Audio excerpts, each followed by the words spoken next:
Hi, my name is Robbie Lawlor. I am an ex-beauty queen just looking for fame like all of us. I live with HIV and I have been involved in HIV activism since my diagnosis in 2012.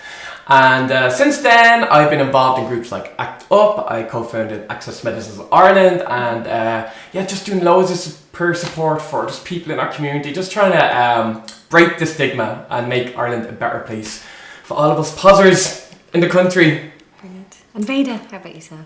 Well, my name's Veda and I'm a performer and an icon and a legend. And I'm also one half of PozVibe podcast, which is myself and Robbie's podcast. So we're podcast hosts, post-pandemic podcast hosts.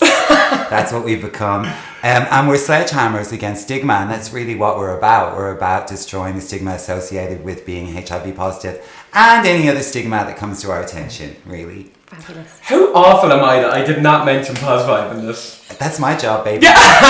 We work so well together. I was going to mention. So both of you have mentioned that you're HIV positive. Mm-hmm. So can you tell us a bit about your diagnosis, perhaps that time, how you felt, and just to start with? I was diagnosed in 2012. Mm-hmm. I was 21 years old. I didn't know HIV existed in the country. So when I got my diagnosis, it was like someone punched me in the face. I didn't understand how I was getting this diagnosis. I genuinely thought that I was the only 21-year-old gay man in this country living with HIV, because I never talked about HIV with my previous sexual partners or with my queer friends or family or got education in school. So I didn't understand how I was getting this at all. And I felt like the loneliest person in the world. And not only that, I was having really bad side effects to the old medication. And I just got so depressed. I felt so alone. I felt so ill-informed, and I didn't know who to turn to. And on top of that, I was told that I couldn't go to Australia, which I planned to go 6 months. Not because I could go for a year or two, but I couldn't get a residency visa there. So I just felt all within just a few seconds of getting a diagnosis and the weeks that followed on from that, I just felt like my whole world was just turned upside down. And it wasn't until I got the right medication for me and I started feeling like I was coming out of my depression, that I knew I needed to try and make a difference in this country, because I didn't want anyone in this country having to go through what I had to go through simply because no one was talking about HIV in this country. I was like, it's about time we break this cycle of silence in this country. And I was like, Robbie, you have a story. You have an amazing support system at home, which I had my family and friends, and it was so beautiful. And because of that, I felt comfortable that I could share my story. And that gave me I got so much from it, because I got to meet all these amazing people living with HIV around the country. So I think it really helped me on my own HIV journey, and it has made me to a point now where I'm not feeling like I'm just living with HIV, I was like, I'm thriving with HIV. So it was a really slow, hard start to the journey, but it just made me the happiest, I would say, strong person that I am now. He's hiving, everybody. I'm hiving. He's hiving. And my story is like the opposite of Robbie's, really. He's the yin to my yang, because, I was very much invested in the silence and keeping it secret for a very long time. When I became HIV positive in 2019, I wasn't prepared to deal with it at any level. And I had an awful lot of heavy stuff going on at the time already. And I just decided that it was best for me not to come out about it. And to be honest, I had like a few bad experiences around HIV and felt even more entrenched in keeping it to myself. And that is how I stayed for a decade, until 2019, when I decided that, I kind of came to the realization that even though I felt like I was doing all right with it, that I was coping with it, that coping wasn't really good enough, and that I needed to feel less shame and less fear around my status, and that actually maybe I needed to celebrate it, in fact, and just enjoy it and share it with people, because I had become very isolated and I got tired of having a wall up of wearing masks. So that paid off immediately, because once I made that decision, the universe sent me Robbie Lawlor, and life just got so much better So we're on this journey together now, supporting each other and supporting other people like us, and trying to and succeeding in making a change around HIV here in Ireland, and hopefully even further afield. That's amazing. Oh my God, that's beautiful. I love that that you've empowered each other, and that coming out has empowered you. How very dare you, I never touched him. She empowered you? He might have empowered me. Empowered and hailed. Oh, okay.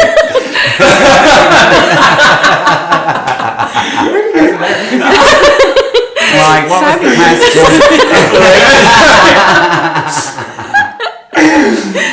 There was no question.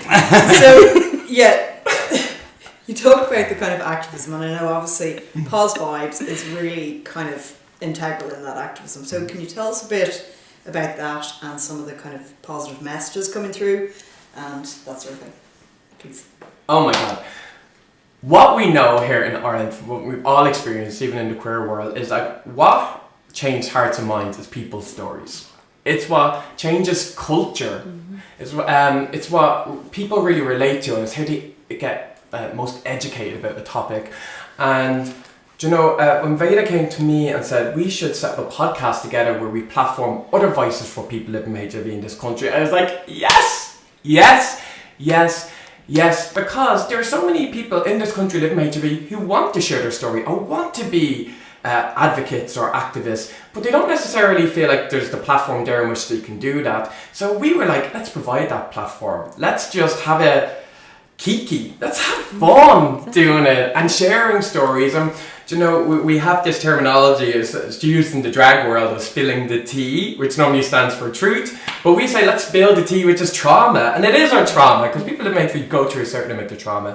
But let's have fun doing it because our lives aren't all doom and gloom. You know, we're not afraid of hitting the hard-hitting topics of HIV and everything around that. Everything around it, but also having fun and showing people who live with HIV, but also the general population, of the realities of what it's like living with HIV. And I really think that it's creating this beautiful ripple effect because the stories are just so genuine, they're just so human, and I just think it's just resonating, and it's just so exciting to be part of this movement. And I have to say, I could never have as fun of a HIV kiki without this one. Oh my God, they make me laugh like 50 times a day.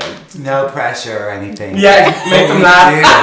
I always like to say, spit on me, Robbie. That's what I always like to say, as a way of demonstrating that you equals you, and that, you know, that we can't actually pass on HIV to the people that we love or make love with or just like sexually or whatever.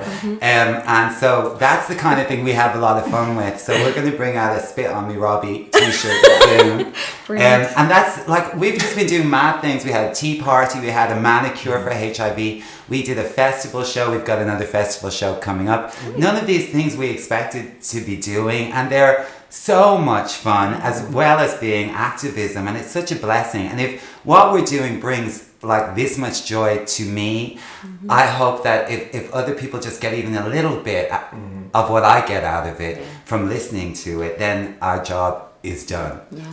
You also make a really good point. It's more than just telling stories. We call everyone who come onto our podcast part of our PozVibe tribe, because we're setting up like a sense of community in this country. Like, there are pockets of community in the HIV positive community, don't get me wrong, but it's quite isolated. Not everyone knows where one is, and we're kind of creating our own that's super visible of people who are happy to share their stories. And we're making it fun. As we were saying, we're going to festivals, we're getting manicures, we're going on boat trips. Do you know what I mean? Like, we're really creating that sense like HIV positive people can have the most fun in the world and looking fucking fierce doing it as well. So yeah, no, it's just everything we're doing is just trying to make it better for everyone who listens or is part of the journey with us. Yeah, I just love that. And I love the whole positive. It's so positive. And the idea of community, because, you know, for so long, even the queer community, people were dispersed. And when it became a community, then everything changed. Then you know you have a tribe of people that you can depend on. And that's just a world of difference. It's amazing. And you mentioned U equals U. For people that don't know, do you want to tell us a bit about what U equals U is? Come on, Veda. We practiced this so many times now. God, we both say it so much that I'm always trying to make him say it. Really? Basically, the U equals U message is a way to express that people who are living with HIV and are on effective medication can't pass on the virus sexually. So basically, to say that you are undetectable means that you don't have enough of a viral load in your system for us to be able to find it. And it means that you're then untransmissible, which means that you can't pass it on to anybody else. So that's what U equals U means if you see it. Yule equals Yule means Christmas is coming up. Yay! But I think U equals U just symbolises just how far we are medically when it comes to HIV. I talked earlier about being on the older medication having some side effects. We have so many new medication. Thankfully, they're available in this country and for free for everyone, regardless of citizenship status. But the beauty of them is it's one pill a day. It's like taking a Tic Tac, we say, it freshens your breath, there's zero side effects. And what it does is it gets the virus so low that you can't pass it on to undetectable levels. But also, it means that we can live as long as anyone else. We can be as healthy as anyone else, regardless of your HIV status. So it's just so amazing. That's why we always say, know your status. It's so important because if you know you're HIV positive, just go on treatment, become undetectable, no drama, you're grand. Yeah, it's as important to know that know your status as it is to know what shade of foundation. Which is very important. Everybody needs to know this stuff. Vital information. It's amazing how far the medication has come in the treatment. But it's kind of interesting to hear you, Robbie, say that he didn't know that HIV or that AIDS existed in this country. And in terms of the kind of the PozVibe's idea of trying to break down the stigma, how do you feel that things have changed since you were first diagnosed, Veda, and generally in society in terms of HIV? I think a lot of really wonderful, brave people came out about their status in the 10 years that I was in the closet about mine. And every single one of them paved the way for me to do what I'm doing now. And that is what changes everything. It's as simple as that. It's exactly the same with the queer community, the trans community. Everybody stepping into their power, living their truth, speaking their truth, changes things. And that's why we are setting up this tribe, because that's what we want to do. We want to change everything for everybody who is living with HIV, and we're going to do it one story at a time. Perfect. I think it's a confluence of factors, exactly what you were saying, as in yes, people coming out and talking more about it, but I think it's like a domino effect of grassroots mobilisation. Like ACT Up Dublin, ACT Up Cork, came around the time that U equals U science was coming out, where pre-exposure prophylaxis, like the HIV preventative drug, we wanted it free in this country in the HSC. And also HIV rates were rising like they never were before. And at the same time, because of the recession, they were defunding sexual health services all over this country. We had so much to be angry about. And because of that anger, mobilisation occurred. And because of mobilisation, we made sure we've done so much outreach. And also social media was a huge factor, because I'm talking about Irish Twitter now, especially Irish queer Twitter. It's a really good vibe. Like, people would retweet things. Like, it's a simple form of activism. It's most basic, but it's getting knowledge out there and just saying this is actually important now. So I think there's so many different factors involved where we all made HIV, we put HIV back on the map, essentially, because it needed to be put back on the map, as well as knowing that we needed PrEP in this country for free. So yeah, there was so many different reasons. And also, this one coming out in song, and let me tell you, like, I only knew Veda beforehand. I didn't know you were living with HIV for years, but I was such, like, I used to go to the George like 5 times a week. You know, I don't know how I passed my undergrad. I was just drunk the whole time. Idolised this one. But I remember waking up one morning and seeing their song, I Came Out One last night, like, coming out in song so beautiful. I was so emotional because I was like, it was the first time that, you know, someone who's so big in the queer community like yourself, that I realised came out so openly.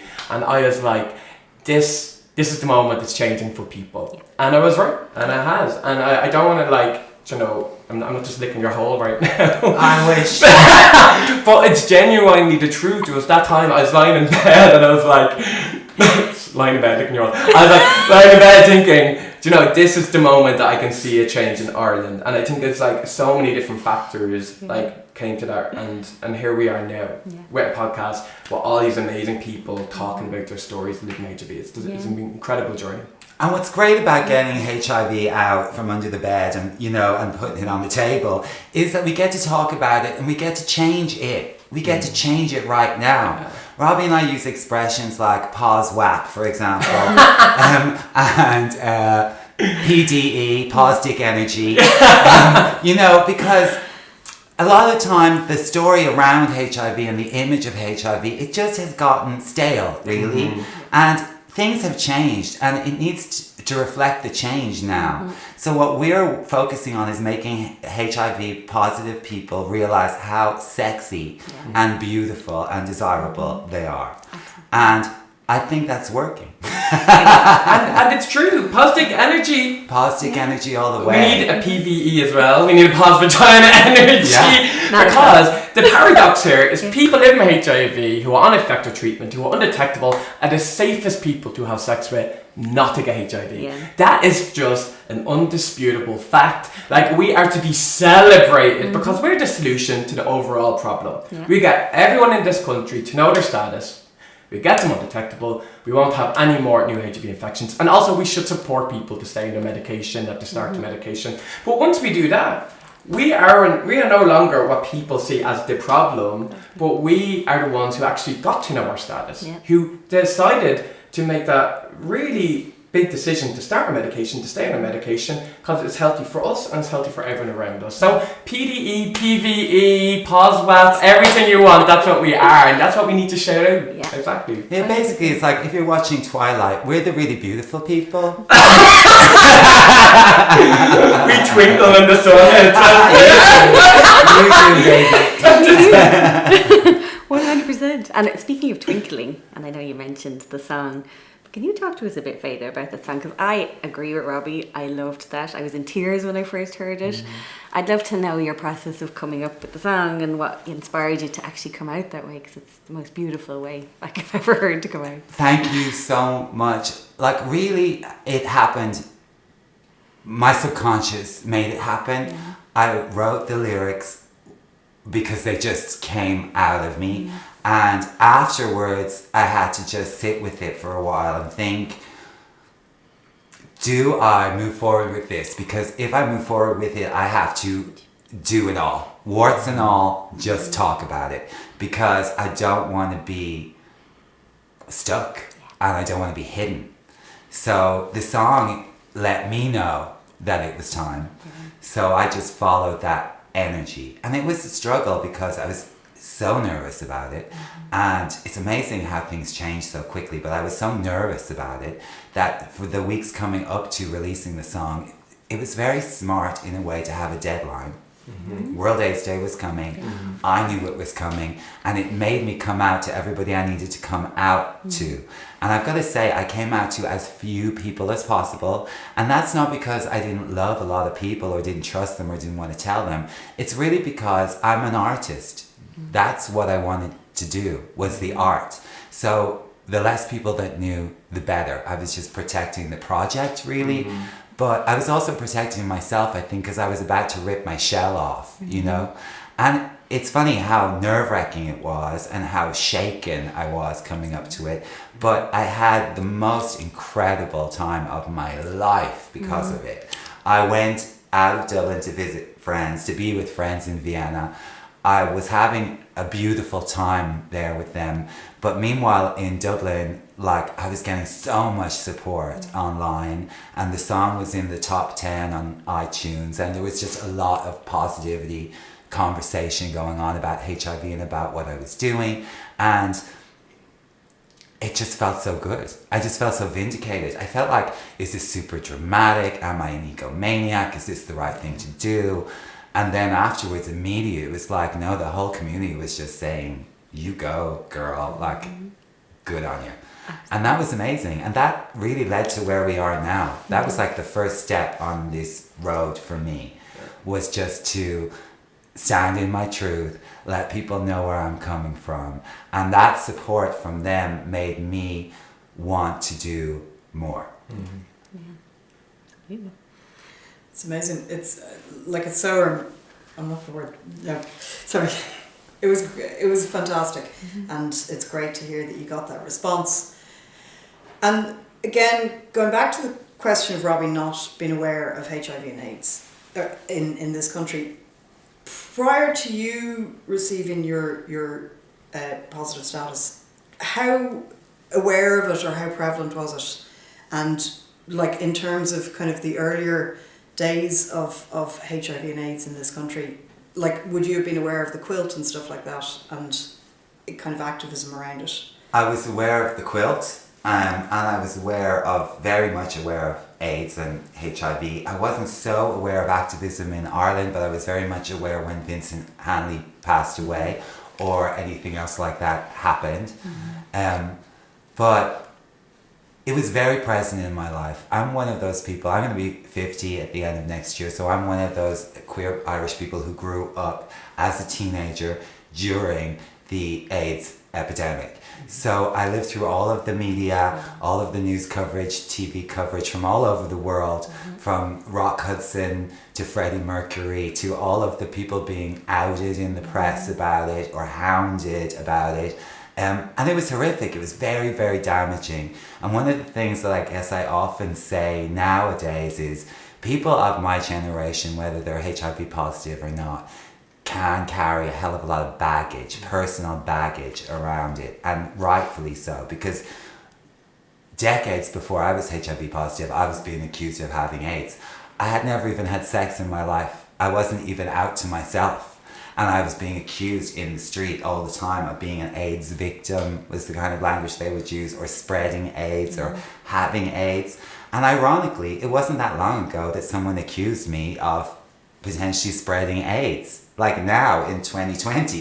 Do you know what I mean? So it's not like all of that is gone away. Yeah. You know, it's still very much here, and that's part of the reason that we're so passionate about what we do, is to make it better for other people. But yeah, I guess what I was trying to say was people of my age who carry a lot of baggage around it and sometimes mess up, make inappropriate jokes, say the wrong thing, are overly scared of positive people, or say things like, I would never have sex with a HIV positive person or whatever. And I just think, you know, we got to be patient around that stuff, because people of a kind of a younger generation will never understand what kind of pressure that was in Catholic Ireland in 1980, when it was already absolutely fucking terrifying to be a queer, to then think that you were a vector of disease and that you were the reason for this plague. And they're trying to tell you because of God, even the state is trying to tell you that it's because of God.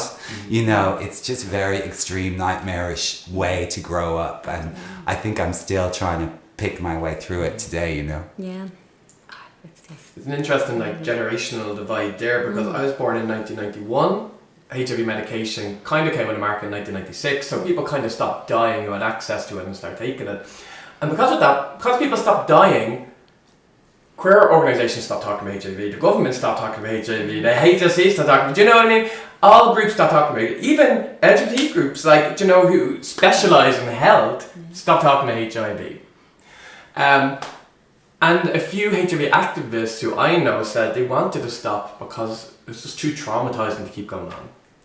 And that is completely understandable. But what happened then, there was a silence. And there was no education in schools. And then there's my generation who was 21 and heard nothing about HIV, and I didn't understand all of this trauma. And I think it'd be interesting to know, because I didn't have all of that knowledge with me, maybe it was easier for me to be able to come out quicker. Do you know, I didn't have that baggage with me, or that really deep understanding of what HIV was to so many people or to a bigger generation. Maybe that's why I could tell my mom straight away, because like she wouldn't, I didn't know about it, maybe she didn't know about it, and it didn't even enter my mind that this was a big thing, you know? So maybe there is this big generational thing. Like someone on our podcast, for example, Angelina, who's amazing, said that it took them like basically 5 minutes after their diagnosis to kind of get on top of it and to start being out, and they had like a few bad days or whatever, and then you were okay because they were told about you because you from the get-go, they didn't have the legacy of AIDS placed on them, or and by many people around them, and I think that really may help with people's journey. To be honest, it's quite interesting. That's really fascinating, actually. So maybe knowing about the history would have not helped you in that context, because you would have had this weight of what happened in the past. Yeah, potentially, actually. It's really interesting. It's true. I also think that time heals. Yeah. You know. True. That really, the further we get away from when AIDS was a death sentence to when HIV, living with HIV is very much not that.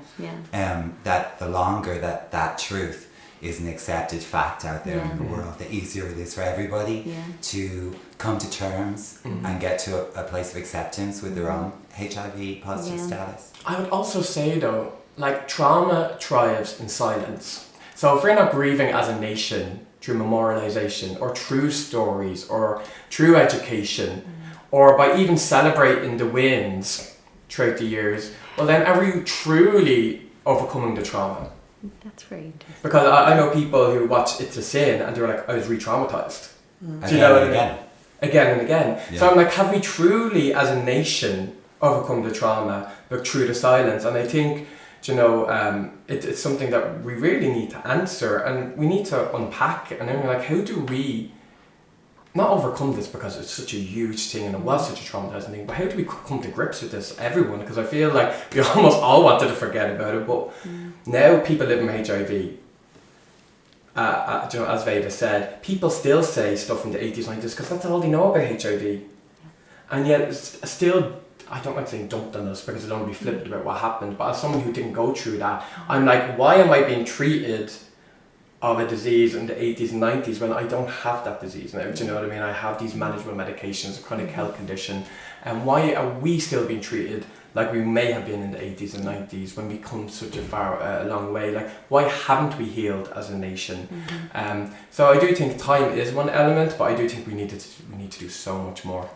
And not to make it all about us, but that's also why I think we've had such a good time this last few months. Because I think as a nation, we get that. Once we actually go and put it on the table, once Robbie and I actually explain what we're doing, what we're about, most people totally get it and want to support it very much so. They're just like, why? Actually, you're right. Why should you be living in shame about a health condition? And then they're thinking, why should I be living in shame about a health condition with my verruca on my left foot? You know, the hemorrhoids that I'm dealing with this week, or, you know, my itchy scalp. It's just like, actually, why do we do that to each other? Why are we so quick to shame each other for something that we can't control or create? And we certainly can't heal by ourselves. But what we can heal is the trauma, the stigma, and it's all just about bringing the love and the positive energy to the whole thing. Ironically, the positive energy. It reminds me, obviously, COVID that we're going through. Like, do you think that has slightly changed attitudes? Because people have a little bit more of an understanding of what it's like to have this virus that is, you know, prevalent for everyone. I say it all the time, that like what really propelled me on this journey was COVID. It's exactly that. I had that realization that now was exactly the time for all HIV positive people, and I mean all over the world. I wish I could speak to them. I don't want to speak for them, but I wish I could speak to them. Now is the time to say, no more of this. No more of this. You've all been susceptible to what the virus can do. You've all seen it firsthand. Some of you have been shamed and stigmatized for what you've done. You should understand this now, you know. And also, where's the cure?